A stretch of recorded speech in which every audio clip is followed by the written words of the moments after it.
Hi guys, story शुरू करते हैं। एक ऐसी स्टोरी जो आपके कदमों के नीचे से ना ज़मीन निकाल देगी एंड लास्ट में आपको सोचने पे मजबूर करेगी कि रीना किधर गई। समझ रहे हो, वेयर इज़ रीना। कौन था वो जो उसे आवाज़ें दे रहा था।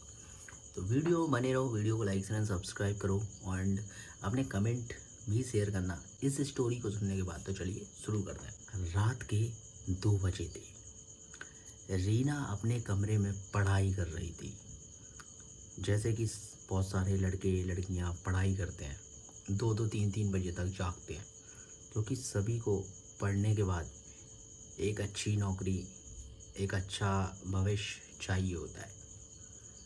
तो रीना भी अपने कमरे में पढ़ाई कर रही थी, दूसरे मंजिल के कमरे में। यानी कि रीना का एक घर था और उस घर में 2 मंजिल थे। पहले वाले मंजिल में मम्मी पापा और फैमिली एंड रीना का टेरेस पे एक अलग रूम था। रीना रात के 2 या 3 के टाइम पढ़ाई कर रही थी। जैसे ही उसकी पढ़ाई ख़त्म होती है और वो सोने के लिए जाती है, अपने बिस्तर पर लेटती है, तभी उसको एहसास होता है कि उसके रूम के बाहर से कोई उसे आवाज़ दे रहा है, रीना, रीना, रीना। तो रीना कहती है शायद मम्मी पापा होंगे या कोई होगा। तो गेट के बाहर जाती है। जाके जैसे ही गेट खोलती है तो रीना को कोई नहीं देखता और रीना एकदम बोलती है कि इतनी रात को 3 बजे कौन है जो आवाज़ दे रहा है। और वो फिर नीचे जाती है घर के, तो भी सब सो रहे होते हैं। फिर रीना अपने रूम में आ जाती है। फिर रीना को दरवाजे के पास से आवाज़ ना आते हुए घर के बाहर से आवाज़ आती है, रीना, रीना, रीना नीचे आओ। तो क्या होता है दोस्तों, खिड़की होती है रीना के कमरे में। रीना उस खिड़की को खोलती है, तो जैसे ही रीना देखती है तो रीना को दिखता है सफ़ेद कपड़े पहने हुए एक शख्स जिसका चेहरा नहीं था। और वो कहता है, रीना नीचे आओ, रीना नीचे आओ। उसके बाद जैसे ही सुबह होती है, रीना की पूरी फैमिली जाग जाती है, नाश्ता बन जाता है, सब लोग खाना खाते हैं। रीना को आवाज़ें दी जाती हैं, क्योंकि नीचे वाले रूम में, नीचे वाली मंजिल पर फैमिली थी, तो रीना ऊपर थी। तो सुबह होने के बाद नाश्ता बनता, सबको बुलाया जाता, तो सब लोग आवाज़ लगा रहे, रीना। माँ आवाज़ लगा रही, रीना। पिताजी, रीना आ जाओ, नाश्ता बन गया। आज कितना लेट हो, आज टाइम काफ़ी हो गया है, आज तुम जागी नहीं हो। तो रीना ने एक भी आवाज़ नहीं सुनी।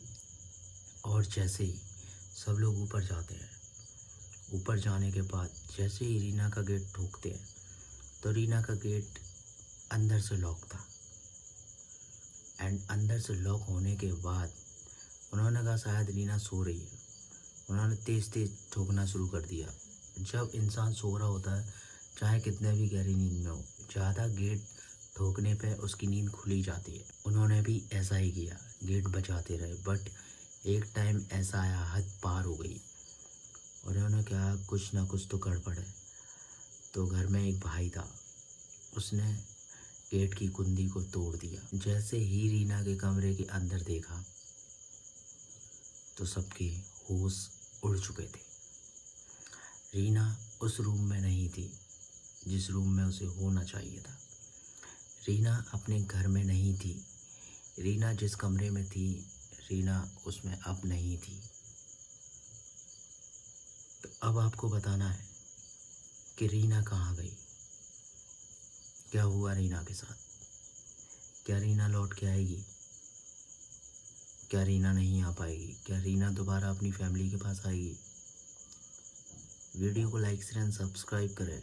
एंड अगर आप इस स्टोरी के सेकंड पार्ट को देखना चाहते हैं तो प्लीज़ हमें कमेंट करें और हमें ये भी बताएं कि भाई रीना किधर गई, क्या हुआ रीना के साथ। थैंक यू दोस्तों, यही एक स्टोरी थी जो हम आपको शेयर करना चाहते हैं। अगर आप ऐसी और भी स्टोरी या सुनना चाहते हैं तो आप हमें कमेंट करें। एंड इस स्टोरी का पार्ट 2 अगर आप चाहते हो कि हम लेके आए और आप जानना चाहते हो कि वेयर इज़ गोइंग रीना, तो then you can comment me. मैं आपको स्टोरी सुनाऊंगा कि कहाँ गई रीना। थैंक यू दोस्तों। Like share subscribe my YouTube channel Maddy Minati. It's horror story. Thank you.